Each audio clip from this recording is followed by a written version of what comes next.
Welcome to only IAS. आज है 31 जुलाई 2020। तो आइए देख लेते हैं आज के करंट अफेयर्स एमसीक्यूज। यहाँ पर जो पहला क्वेश्चन है वो एस्ट्रोस मिशन के बारे में है। पहला स्टेटमेंट ये कहता है कि गैलेक्सी में जो जाइंट स्टार्स बनते हैं उनको स्टडी करने में ये हमें हेल्प करेगा। दूसरा स्टेटमेंट हमें ये बताता है कि ये अर्थ से इनविजिबल लाइट की वेवलेंथ को ऑब्जर्व कर सकता है।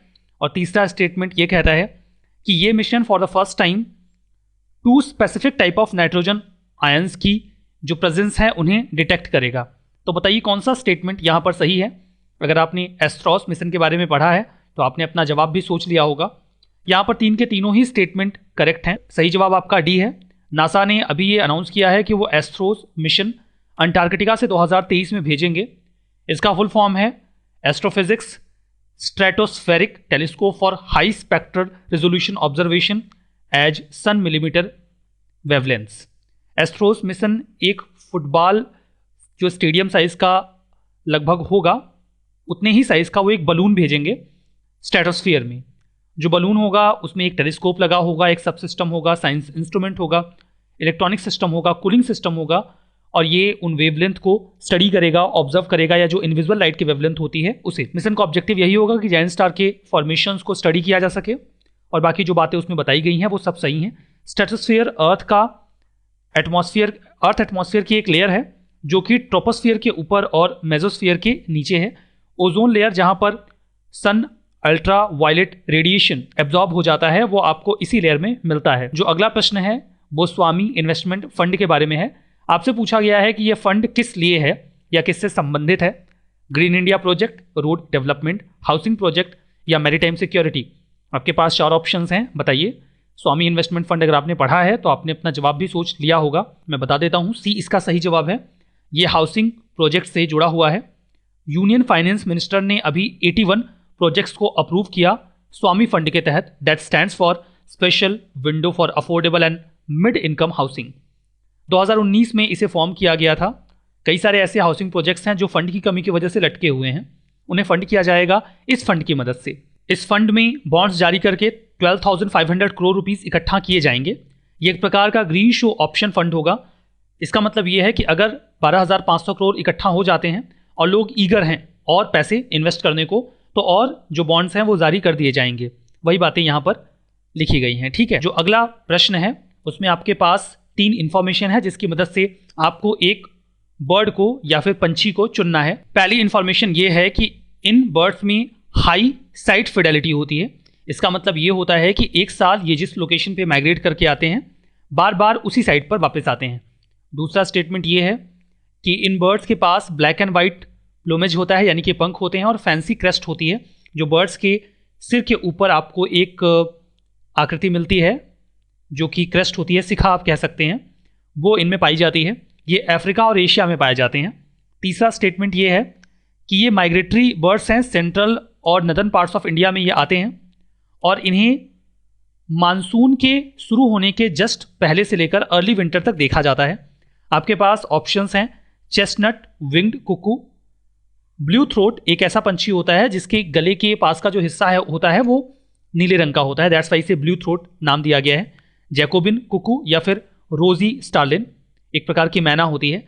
बताइए सही जवाब क्या है। न्यूज़ में तो ये थे। सही जवाब मैं आपको बता देता हूं, अगर आपने अपना जवाब सोच लिया हो तो सी इसका करेक्ट आंसर है। हम बात कर रहे हैं जैकोबिन कुकू के बारे में। न्यूज़ में इसलिए था because wild life institute of India WII ने अभी डिसाइड किया है कि ये जो कुकू बर्ड है, जैकोबिन कुकू या फिर इसे पाइट कुकू बर्ड भी कहा जाता है, इनके माइग्रेशन को स्टडी किया जाएगा, जिसके लिए इनके ऊपर सैटेलाइट ट्रांसमीटर्स लगा दिए जाएंगे। देखिए, इंडियन माइथोलॉजी में ये जो बर्ड है या पोइट्रीज में इसे चातक के नाम से पुकारा गया है और ऐसी मान्यता है कि स्वाति नक्षत्र में ये जो पक्षी होता है ये अपने जो बीक है उसको खोल के बैठा रहता है और पानी की पहली बूंद का इंतज़ार करता है अपनी प्यास बुझाने के लिए। और स्वाति नक्षत्र की जो पहली बूंद होती है उससे ही इसकी प्यास बुझती है जो इसे मिलती है। वैसे ये जो स्वाति नक्षत्र होता है वो आषाढ़ महीने में पड़ता है, जो कि सावन के पहले का महीना है, मतलब मानसून की शुरुआत ही होती है उस महीने में। बस इसी के लिए मैथोलॉजी में इसका जो सिग्निफिकेंस है वो है। बाकी एक ही लोकेशन पे बार बार आते हैं। IUCN स्टेटस लीस्ट कंसर्न है, ये बातें तो हम डिस्कस कर लेते हैं। जो अगला प्रश्न है वो नाग रिवर के बारे में है। हाल फिलहाल में मीडिया में देखा गया, आपसे पूछा गया है ये कहाँ से ओरिजिनेट होता है। Savitri point near Mahabaleshwar, Ambazari lake, Gavilgarh hills या फिर रनकाला लेक? बताइए ये कहाँ से ओरिजिनेट होता है? न्यूज़ में था वैसे। चलिए, अगर आपने अपना जवाब सोच लिया हो तो जो सही जवाब है वो बी है, अंबाजारी लेक से ये ओरिजिनेट होता है। और जो नागपुर सिटी का नाम है वो इसी नाग रिवर के पे नाम पर ही पड़ा हुआ है। न्यूज़ में इसलिए था बिकॉज बॉम्बे हाई कोर्ट ने ये कहा कि ये जो रिवर है बहुत पोल्यूटेड हो गई है और इसे सही किए जाने की आवश्यकता है। ओरिजिन वही अंबाजारी लेक से है, नागपुर में। इसकी एक ट्रिब्यूटरी है पीली रिवर। वैसे भी ये नदी इतनी सिग्निफिकेंट नहीं है तो इसकी ट्रिब्यूटरी का तो हम क्या ही करेंगे। बाकी चूंकि न्यूज़ में ये रिवर है तो आप रिवर के बारे में जानते रहें, इतना ही बहुत होगा। जो अगला प्रश्न है वो न्यूट्रिएंट बेस्ड सब्सिडी के बारे में है, एनबीएस के बारे में है। पहला स्टेटमेंट ये बोलता है कि एक fixed amount of subsidy decide की जाती है एनुअल बेसिस पे हर ग्रेड ऑफ सब्सिडाइज्ड फॉस्फेटिक या पोटेसिक फर्टिलाइजर के लिए, यूरिया को छोड़कर। यूरिया के लिए सब्सिडी नहीं होती है क्योंकि उसके लिए अलग से सब्सिडी दी जाती है। जो दूसरा है वो ये है कि जो स्कीम है ये सेंट्रल गवर्नमेंट को अलाउ करती है कि वो एमआरपी फिक्स कर सकते हैं फॉस्फेटिक या फिर पोटेसिक फर्टिलाइजर्स के लिए। जो एनपीके होता है उसमें एन तो नहीं, क्योंकि यूरिया के लिए तो अलग से ही है जिसमें नाइट्रोजन की बहुतायता होती है। बाकी पी और के लिए ये होता है। तो बताइए कौन सा स्टेटमेंट सही है, कौन सा गलत है? अगर आपने अपना जवाब सोच लिया हो तो यहाँ पर ये पहला स्टेटमेंट तो करेक्ट है बट दूसरा इनकरेक्ट है, क्योंकि यूरिया ही एकमात्र ऐसा फर्टिलाइजर है जिसके लिए सरकार जो प्राइस है वो डिसाइड करती है। जो फॉस्फेटिक और पोटेसिक फर्टिलाइजर्स होते हैं उनका रेट तो मार्केट ही डिसाइड करता है डिमांड एंड सप्लाई के बेसिस पे। लेकिन अगर गवर्नमेंट सब्सिडी दे देती है उनके न्यूटन के बेसिस पे तो डेफिनेटली इनके जो दाम हैं वो थोड़े कम ज़रूर हो जाएंगे। जो दूसरा स्टेटमेंट है वो गलत इसीलिए है क्योंकि मैन्युफैक्चरर्स, मार्केटर्स, इंपोर्टर्स ये एमआरपी का प्राइस फिक्स करते हैं according to demand and supply. इसमें गवर्नमेंट का रोल नहीं होता है।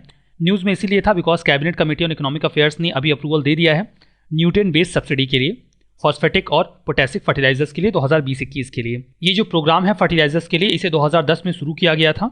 इसमें यूरिया के लिए प्रावधान नहीं है क्योंकि उनके लिए अलग से सिस्टम होता है।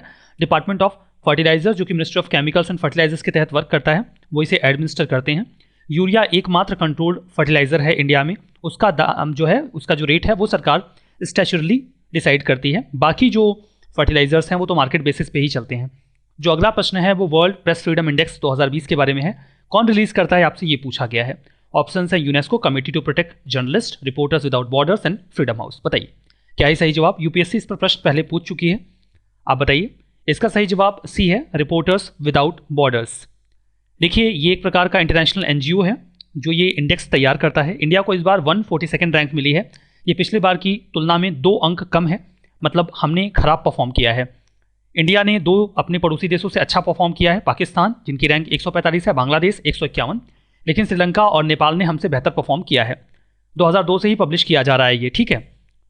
जो अगला प्रश्न है वो नैनोब्लिट्स 3D के बारे में है। कई बार न्यूज़ में देखा गया, क्या है ये? और यहाँ पर आपसे ये पूछा गया है कि ये क्या करेगा, विल हेल्प, किस में हेल्प करेगा ये? क्या ये किसी भी मटेरियल की हार्डनेस और इलास्टिसिटी को मेज़र करने में हेल्प करेगा? कोई जो मटेरियल है वो लचीला है या फिर कठोर है। दूसरा, क्या ये नैनो मैकेनिकल जो प्रॉपर्टीज़ हैं किसी भी मटेरियल की, जैसे मल्टी फेज अलॉय, उसमें कई तरीके के अलॉयस के फेजेस हैं, लेयर्स हैं, कंपोजिट जो उसका कंपोजिशन है, या जो मल्टी लेयर्ड कोटिंग है, क्या ये उसे मैप करेगा? बताइए क्या है सही स्टेटमेंट, क्या है गलत? सही जवाब अगर आपने सोच लिया हो तो बता देते हैं। दोनों ही स्टेटमेंट यहाँ पर करेक्ट हैं। नैनोब्लिट्स 3D के बारे में, ये एक टूल है जिसे ARCI ने अभी डेवलप किया है, advance research centre for powder metallurgy and new materials ने। इसका वही जो फंक्शन आपको बताया गया है वो सही है। किसी भी जो मटेरियल है वो हार्ड है या फिर लचीला है, हम इससे मेज़र कर पाएंगे। उसके पास जो लेयर्स हैं उस मटेरियल में, उसे भी हम आसानी से इसमें मेज़र कर सकते हैं या उसे इवेलुएट कर सकते हैं, मैप कर सकते हैं। जो अगला प्रश्न है वो फेलुडा के बारे में है। कई बार न्यूज़ में देखा गया, ये है क्या? क्या ये एक बैक्टीरिया है जो मेटल्स को खा जाता है? क्या एक प्रकार का टेस्ट है जो कोरोना वायरस को विद इन आवर डिटेक्ट कर सकता है? क्या एक प्रकार का ह्यूमनॉइड रोबोट है जो डॉक्टर्स को कोविड-19 में हेल्प करेगा? या एक प्रकार का माइक्रोब है जो सैकड़ों सालों से डॉर्मेंट पड़ा हुआ था साउथ पैसिफिक सी बेड में? क्या है ये? क्या है सही जवाब? बताइए। अगर आपने अपना जवाब सोच लिया हो तो सही जवाब बी है, एक प्रकार का टेस्ट है जो within hour corona virus के डिटेक्शन में कैपेबल है। इसे डेवलप किया गया है council of scientific and industrial research CSIR के IGIB विंग के द्वारा, जिसका फुल फॉर्म है institute of genomics and integrative biology. Low cost paper strip test है। बहुत जल्दी हम पता कर सकते हैं कि आखिर कोई व्यक्ति पॉजिटिव है, निगेटिव है। इसे नाम फेलुडा दिया गया है, जो कि एक फिक्शनल डिटेक्टिव कैरेक्टर है सत्यजीत रे का। कई सारी मूवीज़ में दिखा है ये एक व्यक्ति है जो केसेस को सॉल्व करता है। इनके साथ इनका एक भाई भी है जो कि इनका अनऑफिशियली असिस्टेंट की तरह वर्क करता है और नरेटर भी होता है। जो भी मूवीज़ में इस कैरेक्टर को आप देखेंगे तो cutting edge gene editing tool CRISPR-Cas9 system का इस्तेमाल इसमें किया गया है। जो अगला प्रश्न है वो मैपिंग पर है, तीस्ता रिवर के बारे में आपसे पूछा गया है। ये कहाँ से ओरिजिनेट होती है? 4 ऑप्शन है आपके लिए, Chorabari glacier, Milam glacier, Pahundri glacier या फिर कुंबू ग्लेशियर। क्या है सही जवाब बताइए। किसी भी रिवर की ओरिजिन वो कहाँ मिलती है, अगर इंपॉर्टेंट है तो 2-4 ट्रिब्यूटरीज, ये तो आपको पता ही होना चाहिए। सही जवाब सी है, ये पुनरी ग्लेशियर से निकलती है। 315 किलोमीटर लंबी ये नदी है, ईस्टर्न हिमालय में सिक्किम और वेस्ट बंगाल से होते हुए बांग्लादेश में चली जाती है। ओरिजिनेट पुनरी ग्लेशियर में होती है, जिसे तीस्ता कांगसे के नाम से भी जाना जाता है। ये ब्रह्मपुत्रा की एक इंपॉर्टेंट ट्रिब्यूटरी है। ये सिक्किम और वेस्ट बंगाल के बीच में बॉर्डर भी बनाती है। इनकी कुछ ट्रिब्यूटरीज का यहाँ पर जिक्र किया गया है, बट ये इतनी इंपॉर्टेंट नहीं है, ठीक है। यहाँ पर देखिए, ये लोकेशन जो आपको सिक्किम में बिल्कुल नॉर्थ में दिखाई गई है रेड डॉट में, ये पुनरी ग्लेशियर की लोकेशन है। यहीं से तीस्ता ओरिजिनेट होती है और यहीं से बांग्लादेश में एंटर करते हुए ब्रह्मपुत्रा रिवर में मिल जाती है। जो अगला प्रश्न है वो यमुना नदी के बारे में है। 2 स्टेटमेंट हैं। पहला स्टेटमेंट ये है कि ये जमुनेत्री ग्लेशियर से ओरिजिनेट होती हैं, जो कि साउथ वेस्टर्न स्लोप में है, बंदरपूछ पीक में, जो कि उत्तराखंड में लोअर हिमालयाज में पड़ता है। दूसरा स्टेटमेंट यह है कि टोन्स लार्जेस्ट ट्रिब्यूटरी है यमुना नदी की, जो कि गढ़वाल रीजन से उत्तराखंड से फ्लो करती है। बताइए कौन सा स्टेटमेंट यहाँ पर सही है, कौन सा गलत है। सही जवाब सी है, 2 के दोनों ही स्टेटमेंट यहाँ पर करेक्ट हैं। यमुना की जो सेकंड लार्जेस्ट ट्रिब्यूटरी, यमुना जो कि सेकंड लार्जेस्ट ट्रिब्यूटरी है गंगा नदी की और लॉन्गेस्ट ट्रिब्यूटरी भी है। अगर लार्जेस्ट की हम बात कर रहे हैं, मतलब वॉल्यूम ऑफ वाटर की बात कर रहे हैं, ये हमने पहले भी डिस्कस किया था, और लॉन्गेस्ट सबसे ज़्यादा तो ये है। यमुनेत्री ग्लेशियर से ओरिजिनेट होती है और ये गंगा नदी में आकर त्रिवेणी संगम में प्रयागराज में मिल जाती है, जहाँ पर कुंभ मेला भी लगता है 12 सालों में एक बार। जो टॉन्स रिवर है ये यमुना की लार्जेस्ट ट्रिब्यूटरी है। ये उत्तराखंड में हिमाचल प्रदेश से जुड़ते हुए मिलती है यमुना से, ठीक है। देखिए, एक टॉन्स रिवर और है जो सीधे सीधे गंगा में जाके मिल जाती है। वो बहुत सिग्निफिकेंट रिवर नहीं है, लेकिन आप कंफ्यूज मत करिएगा। जो यमुना नदी से मिलती है टॉन्स नदी, वो काफ़ी सिग्निफिकेंट है। बाकी इनकी लेफ्ट विंग या लेफ्ट बैंक ट्रिब्यूटरीज हैं, हिंडन, टोन्स, गिरी इंपॉर्टेंट हैं, और राइट बैंक ट्रिब्यूटरीज में चंबल, बेतवा, केन, सिंध और बघैन, ये कुछ इंपॉर्टेंट ट्रिब्यूटरीज हैं। यहाँ पर देखिए यमुना नदी को दिखाया गया है और इलाहाबाद में आकर ये गंगा नदी से मिल रही हैं। अब देखिए, इसके आगे जब गंगा नदी जाती हैं तो यहाँ पर इलाहाबाद और बनारस के बीच में एक रिवर को यहाँ पर दिखाया गया है, दैट इज टोन्स। ये डिफरेंट है, ठीक है। यमुना नदी की जो ट्रिब्यूटरी है वो डिफरेंट है, तो कंफ्यूज मत होइएगा। Dedicated prelims programme PSIR sociology optional आप एक्सेस कर सकते हैं। बाकी करंट अफेयर्स की टेस्ट सीरीज जल्दी ही अवेलेबल होगी। इन कोर्सेज को आप video.onias.in पे जाके अवेल कर सकते हैं। मैपिंग के पार्ट में आपको कल भी रिवर्स ही तैयार रखना है, हम उसी से प्रश्न पूछेंगे। बहुत ही इंपॉर्टेंट टॉपिक है, टॉपिक के रूप में आप देख सकते हैं इंडिया के रिवर्स को, तो आप इसे तैयार करके रखिएगा। कुछ और क्वेश्चंस इस पर हम टैकल करेंगे। बाकी अपना स्कोर कमेंट बॉक्स में ज़रूर बताइएगा। इस सेशन में बस इतना ही। Thank you very much.